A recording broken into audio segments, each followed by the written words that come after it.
Assalamualaikum warahmatullahi wabarakatuh.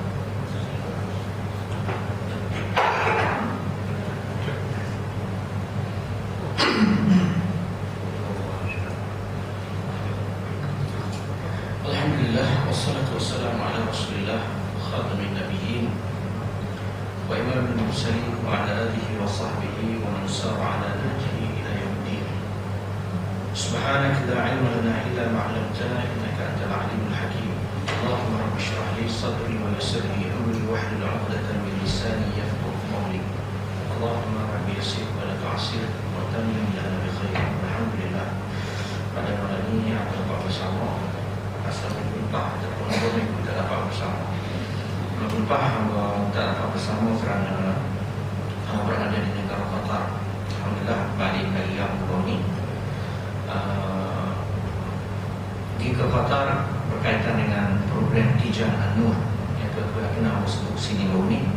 Program hampir 2-3-4 tahun baru kita kenal sini, yang dibawa oleh satu syarikat Jazirah Channel Children, Jazirah program kanak-kanak, program TV, syarikat TV yang buat satu program reality TV lah kalau kita bandingkan, untuk pelajar Quran budak-budak umur 8 hingga 13 tahun. Dan ini yang membuka sini semasa salinan di Kota Baru ni, ramai orang terpilih aplikasi pusingan pertama, atau apabila hantar ke sana pula apabila tetapi lekatlah 9 orang seluruh Malaysia, 2 yang terganggu seorang pada Kuala Lumpur dan sebagainya, anak-anak kita di Kelantan. Jadi daripada 7 bulan pusingan yang terakhir, 15 yang markah tertinggi daripada 52 peserta seluruh dunia ada seorang Malaysia memiliki, iaitu pelajar Muhammad Haris bin Rustan, orang Islam. Budak ada belajar di Gombak, tapi ayah muhnya orang asal Kelantan juga. Dia budak ni bukan cik Kelantan juga, bukan di mana di Kelantan semua. Ayah pergi cari rezeki sana, jadi ke Islam di Gombak. Jadi sampai ke 13 bulan mari dulu lekat, sampai ke dapat nombor yang kelima. Jadi seluruh nombor 1 Kanada keturunan Bangladesh, yang kedua USA Amerika keturunan orang Maghribi, orang Arab. Yang ketiga USA keturunan Arab juga, jadi ke mana-mana orang Arab ni ada kelebihan dia lah, daripada Mesir, daripada Maghribi, dan cakup di kalangan kanak-kanak dan dibaca Quran yang baik ini ialah banyak yang Maghribi dan daripada Mesir. Itulah sedikit Quran pada hamba pada 12 semua. Cuma menariknya abang pergi ke Qatar, betul abang anak-anak pun terpilih juga last minute, termasuk kita ambil kesempatan di Qatar ni, satu negeri kecil, negeri kalau kita tengok Jazirah Pulau Arab ni, ujung dia sebelum sampai ke laut ni ada Yaman. Atas sikit pada Yaman sebelah kanan ada negara Emirates, negara Dubai. Lepas ada satu pulau efek pulau nama dia Qatar. Qatar ni satu daripada 9 negara Jazirah Juzur Kepulauan Arab yang asalnya begitu, hanya satu negeri dia dipanggil Jaziratul Arab. Dalam negeri ini Jaziratul Arab adanya Najd. Walaupun zaman itu, tapi sebelum zaman Nabi Muhammad SAW, negeri-negeri Arab ni ada raja-raja yang kecil. Dia panggil Raja Wasasilah, Raja Wassan, Raja Himyariyin, dan ada Raja Balkis. Kalau cerita beberapa tahun sebelum kebangkitan Nabi Muhammad SAW, cerita Raja Balkis dengan Raja Sulaiman. Nabi Sulaiman mengetahnya pusat pemerintahan dia di bumi Palestin, sehingga sana Raja Sulaiman di Palestin. Ada satu raja hujung dunia dekat tu di Yaman, nama dia Balkis, Puteri Balkis, yang menjadi malika raja di sebuah tempat yang bernama Sabah, Raja Sabah, dalam kawasan Yaman. Jadi jumpalah di situ. Jadi sehinggalah zaman Nabi Muhammad SAW, Nabi hijrah ke Madinah, Nabi hantar sebelum Nabi wafat, semua raja-raja ni terima surat daripada Nabi, tawar sedang. Dan ini cerita. Dan Nabi hantar semua pemimpin-pemimpin dunia, sebelah timur, sebelah barat, Raja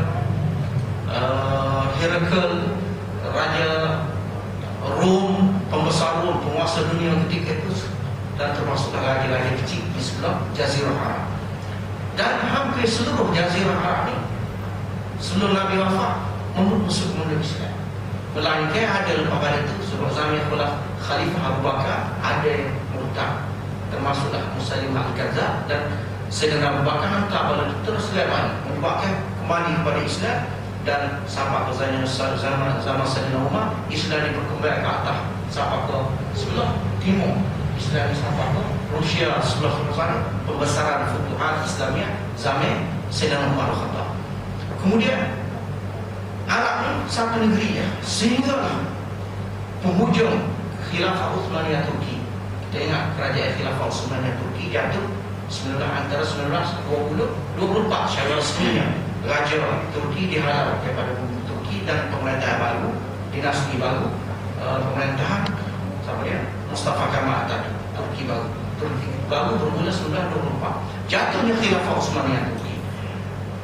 Dan kalau kita tengok sejarah, jatuh Khilafah Utsmaniyah Turki dan tiga itu berlaku Perang Dunia Kedua, bumi umat Islam ini dijajah, dan ketika itulah proses peninggalan penjajah. Penjajah nak tinggal merdeka, dia seluruh mandat masing-masing.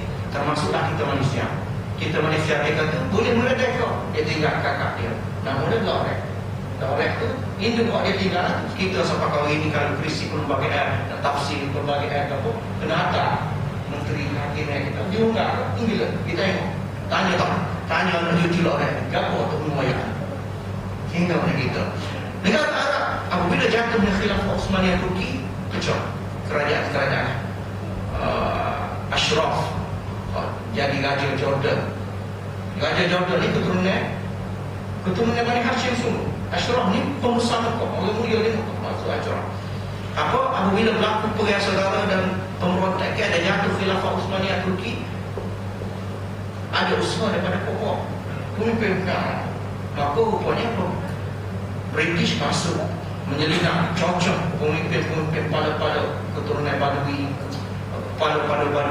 raja-raja Arab, keturunan mulia Arab ni pegang-pegang. Apabila jatuh Khilafah Utsmaniyah, dia bagi jadi raja masing-masing, dia jadi penguasa di negeri masing-masing. Jadilah nama ayat Jazirah Arab ni jadi 9 negeri, 9 negara. Saudi Arabia, Banu Samud, Kuwait Al-Ghafarama, Al-Sabah, Al-Ghafarama, Al-Arab tiga tu. Apa lagi? Qatar, Al-Sani, Hamad Al-Sani. Mana Al itu mana keturunan nenek zaman itu pada pembahagian negara Arab pada negeri-negeri kecil. Yang asalnya di bawah Khilafah Utsmaniyah Turki. Qatar ada kebaikan, dia negeri yang kaya, antara negeri yang kaya lah di dunia ni. Kamu tak tahu ranking keberapa, penduduk dia hanya rakyat Qatari hanya 300,000 saja, 300,000. Sejuta lebihnya lemak negeri itu oleh bangsa asing mendatang daripada Mesir, daripada Pakistan, seluruh dunia, dan orang Malaysia sendiri berapa ribu, daripada ribu pekerja kita lah.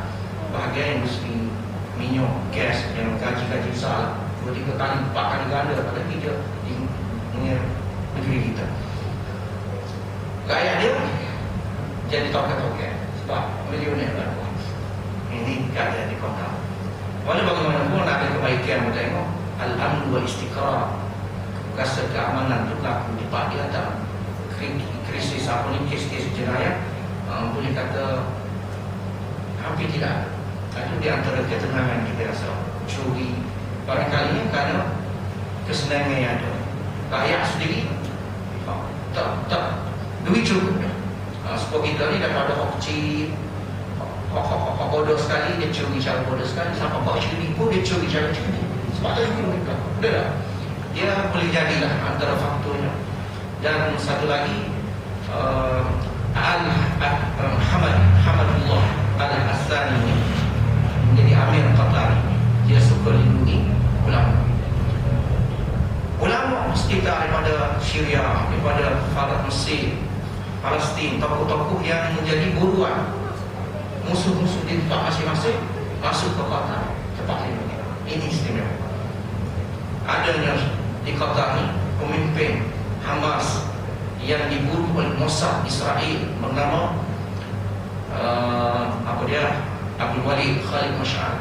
Khalid Mash'al ni pernah semasa Bashar al-Assad mendapat sokong politik Bashar al-Assad. Apabila Israel nak bunuh dia, diselamatkan oleh Bashar al-Assad. Sehinggalah naik Hafiz al-Assad, Bashar al-Assad, ayah dia Hafiz al-Assad.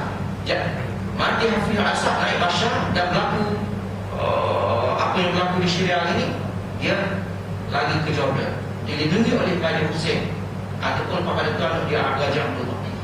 Mossad boleh masuk kerana beza antara Syria dengan dengan Jordan ni negara mesra Amerika. Amerika boleh masuk, FBI boleh masuk. Berbeza dengan negeri sosialis Syria, jahat Syah Syria, Israel boleh masuk, Amerika boleh masuk. Negeri sana, negeri macam negeri komunis boleh masuk, dan kerajaan polisi. Jadi dia jaga semasa tokoh Islam yang bernama Khalid Mash'al ni berada di bawah dia selama semasa di Dimashq. Sehingga dia pergi ke Jordan terancam. Mossad lagi nak bunuh dia dengan bom, dengan asap, maka diselamatkan. Akhirnya dia kata minta. Dia kata ambil dia di Qatar satu kali di Khalid Mash'al. Dan di Qatar adanya Syekh Yusuf Qaradawi, ulama terbilang dunia yang boleh digelar sebagai al-imam. Dan zaman itu Imam Ghazali, Imam Syafi'i, imam-imam ni satu gelaran tertinggi kepada orang yang cukup wibawa keilmuan dia. Macam gelaran tubuh lah, gelaran tubuh ni tak boleh kita kubur, nak kubur diri kita. Melainkan masyarakat kubur satu taitan yang diiktiraf oleh semua, dia lekat dunia dia sebagai tubuh. Maka al-imam Yusuf Qaradawi ini orang berada di tempat yang paling tinggi, institut keilmuan Islam, institut ulama Islam. Dia sendiri pun menjadi pengurusi Kesatuan Ulama Islam Dunia, Syekh Yusuf Qaradawi. Timbal ada Syekh Abdul Hadi, kedua jadilah. Baik, ambil kesempatan boleh ziarah, alhamdulillah. Khalid Mash'al pun ziarah, Syekh Yusuf Qaradawi pun boleh ziarah. Syekh Yusuf Qaradawi naik ke di Tamsi As-Sisi, dia buat satu ketetapan kena cari orang pemberontak dan yang mempengaruhi rakyat lawan menjatuhkan Rais Presiden Husni Mubarak. Nama utamanya Yusuf Qaradawi. Jadi Yusuf Qaradawi ini dia seruak kepada ejen antarabangsa untuk cari nak masuk ke kota tau. Ini dilindungi siapa kali ini. Jadi alhamdulillah, itu dia antara kebaikan. Dia cakap banyak lagi. Aku jumpa dengan Syekh Abu Ishaq Al-Huwaini Al-Muhaddis. Atas dunia ni orang yang mendapat gelaran dan betul-betul capability, kemahirannya sampai mereka boleh diberi gelaran muhaddis, ahli hadis, muhaddis. Dalam pada dia ilmu rijal hadis, sanak-sanak hadis, saya boleh hadis dan boleh tanya berbagai-bagai semua ilmu Islam.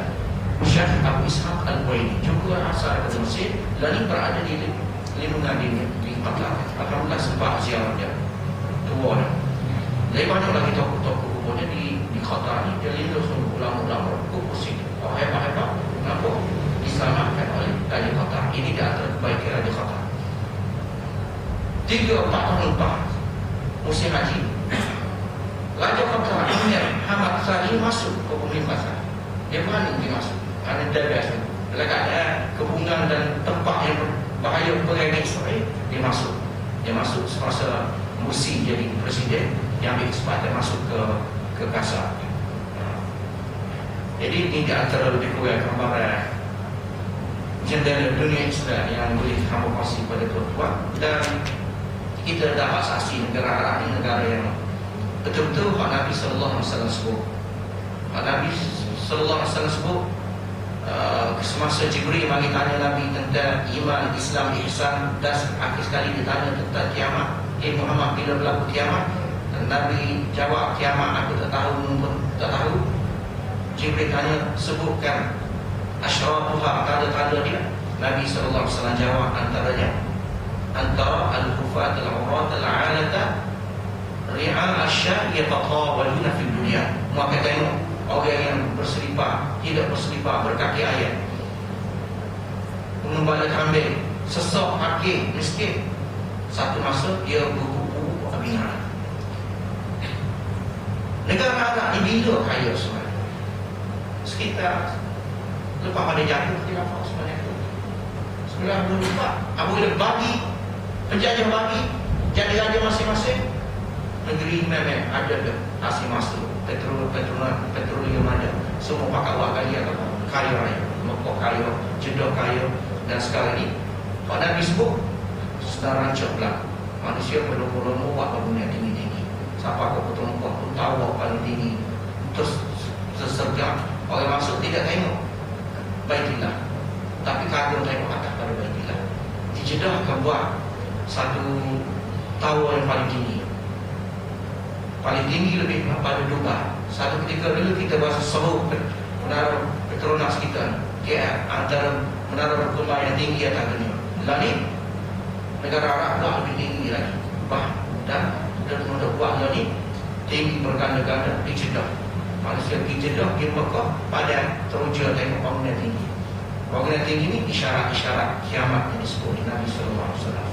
Kamu dengar berkata mewah tempat comel bangunan comel ini. Tentu tak di Dubai lagi. Betul-betul lah negara Arab ini tempat Pak Nabi Sallallahu Alaihi Wasallam sebut.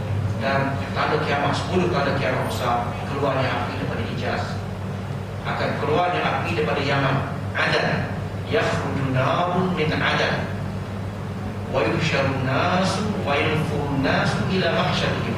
Akan keluar satu daripada 10 tanda kiamat paling dekat, tanda kiamat besar. Pada Mahdi, Dajjal, Ya'juj Ma'juj, terbit matahari sebelah barat. Episod-episod, celah episod tersebut keluarnya api daripada Adan. Kalau saya dekat kau kan Yaman sikit, bawah sikit Yaman. Manusia apabila api keluar situ, manusia jadi kepanasan, terpaksa lari kepada mahsyar mereka. Mahsyar mereka, di mana mahsyar mereka? Adakah mahsyar mereka di Arafat ataupun pergi ke sebelah yang lebih tempat lepas pada ini?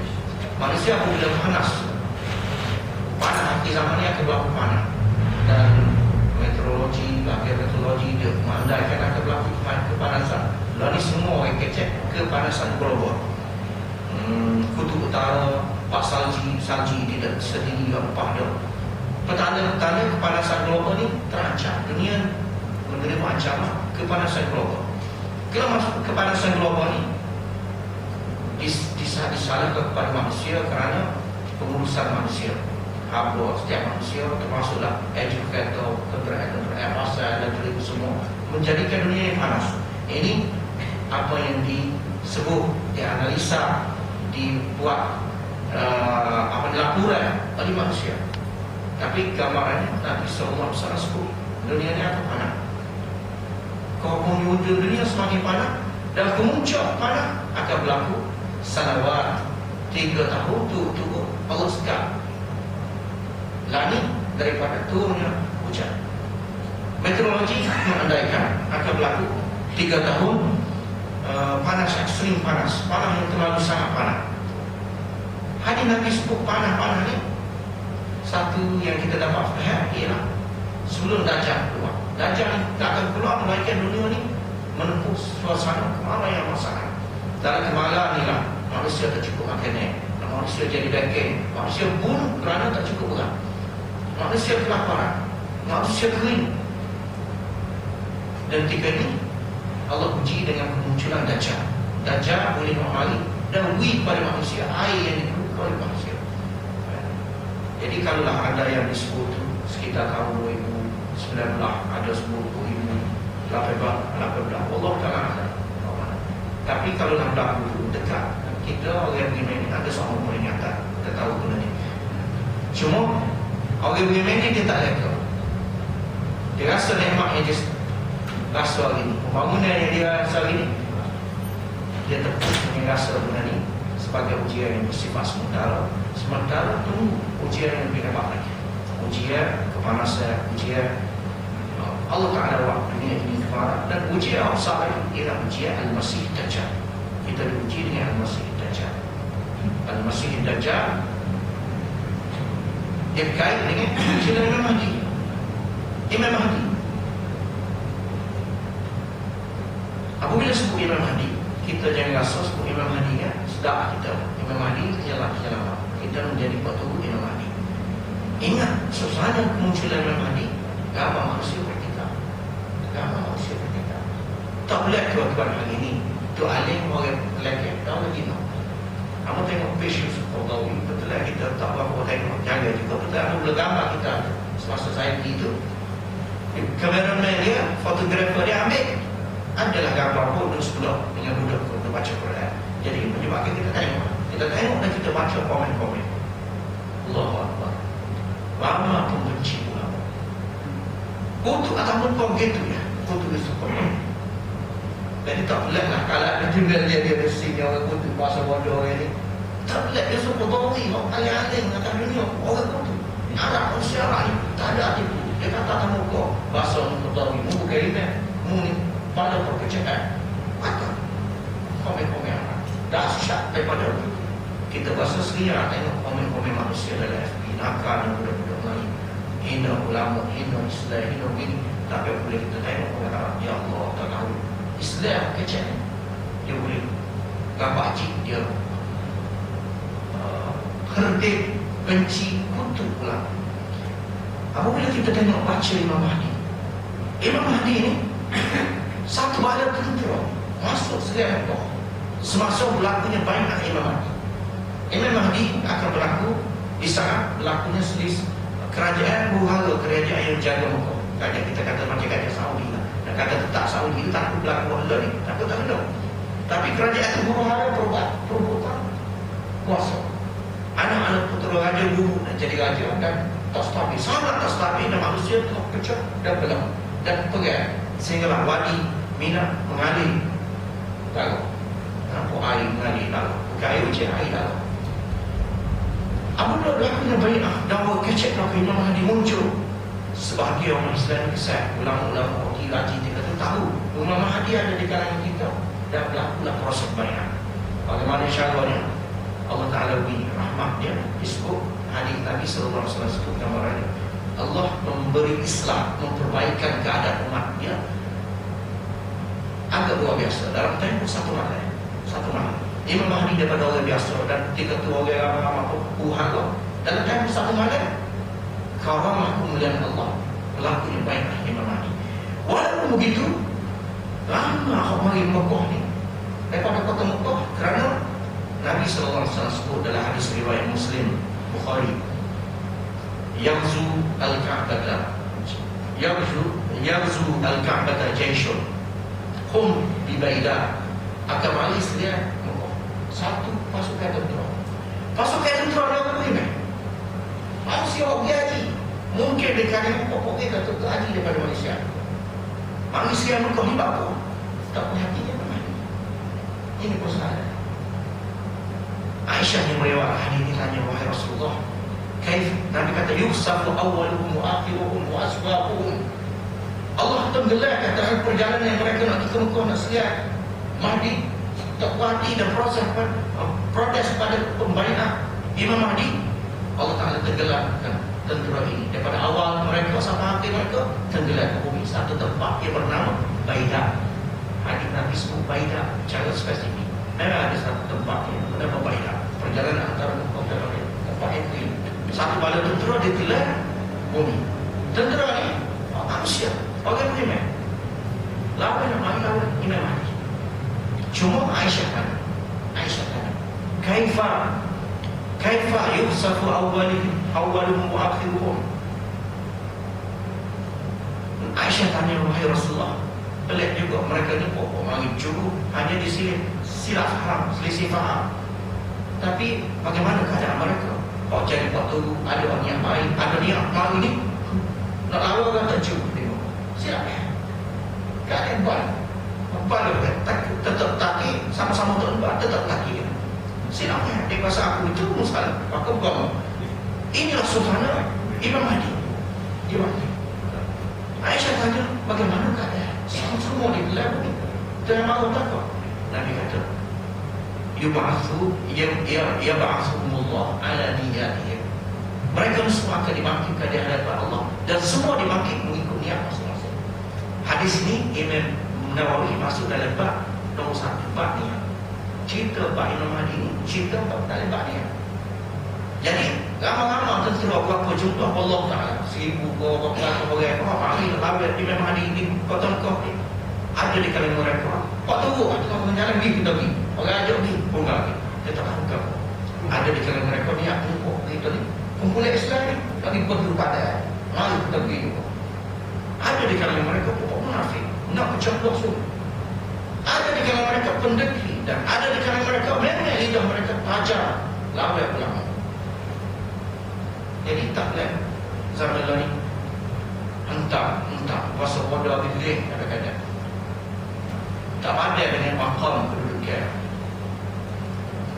Tuan guru yang alim ada kedudukan, tapi dia rasa percaya, rasa beribu dan berjaja benda-benda macam ni. Jadi alhamdulillah baca-baca hadis-hadis Nabi, Al-Fitan, Malahin, kitab-kitab Malhamah bertubuh dalam akhir zaman ni. Kita nampak ada bayangan terpulak oleh apa yang berlaku ni. Benda yang tidak boleh, sangat tak boleh. Tapi kalau kita tak tahu, kita masuk boleh Allah bilang Allah. Tapi itulah keadaan yang berlaku. Manusia boleh tak ulama, boleh kata cerca ulama dengan begitu mudah. Tak boleh. Ini memang dia muncul pun. Puan ni bukan terubah ke apa, ikut ke apa terubah, pengikut Dajjal ialah pokok munafik. Pengikut Dajjal ialah pokok Syiah.